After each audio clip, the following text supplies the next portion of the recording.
Friends, मैं doctor Avinash Tank, liver गेस्ट obesity and cancer surgeon, Dwarka clinic Ahmedabad से आपसे बात कर रहा हूं। आज हम बात करेंगे कि मुझे कैसे पता चले कि मेरे गॉलब्लैडर में स्टोन है। हमने हमारा पहला वीडियो जो बनाया था वो गॉलब्लैडर सिम्टम यानी कैसे पता चले कि सिम्टम गॉलब्लैडर स्टोन का हो सकता है उसके बारे में बताया था, जिसमें हमने जिक्र किया था कि गॉलब्लैडर स्टोन के पेन को बिलियरी कोली कहते हैं।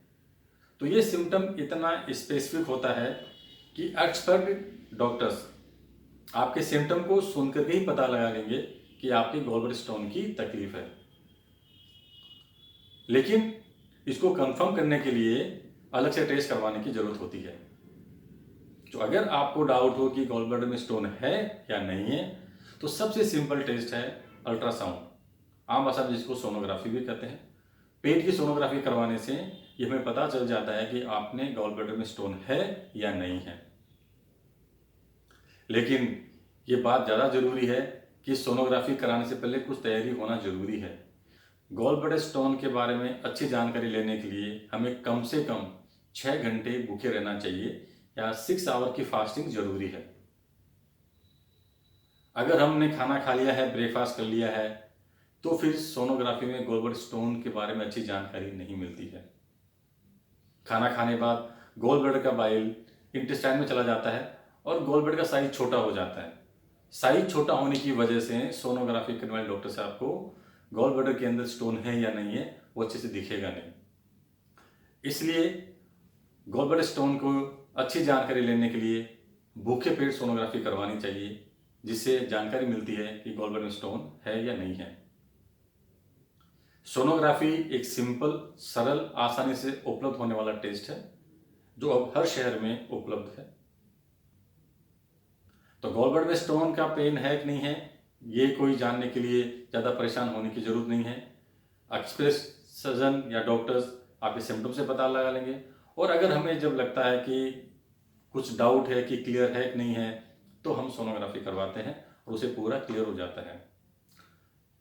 कुछ लोग कहते हैं कि सीटी स्कैन करवाएं कंफर्म करने के लिए। नहीं, सीटी स्कैन गॉलब्लैडर स्टोन के लिए रिकमेंडेड फर्स्ट टेस्ट नहीं है। The first test is only the ultrasound और सोनोग्राफी।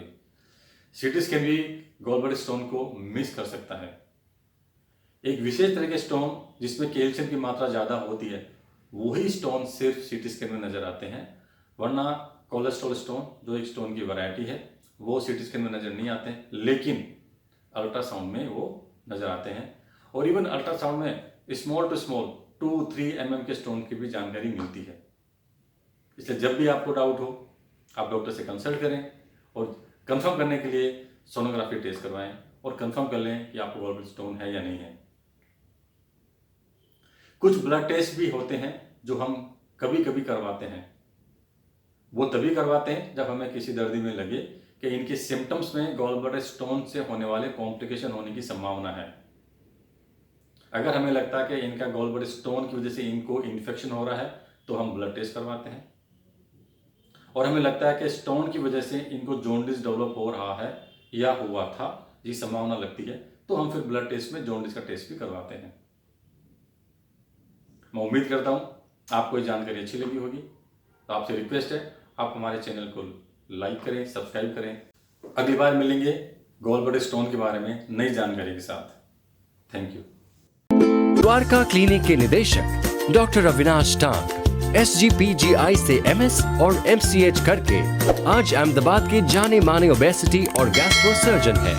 शैल्बी हॉस्पिटल में liver, gastro and obesity department के फाउंडर हेड रह चुके हैं और एशियन बैरियाट्रिक्स में भी 2009 से 2010 तक ओबेसिटी सर्जन रह चुके हैं।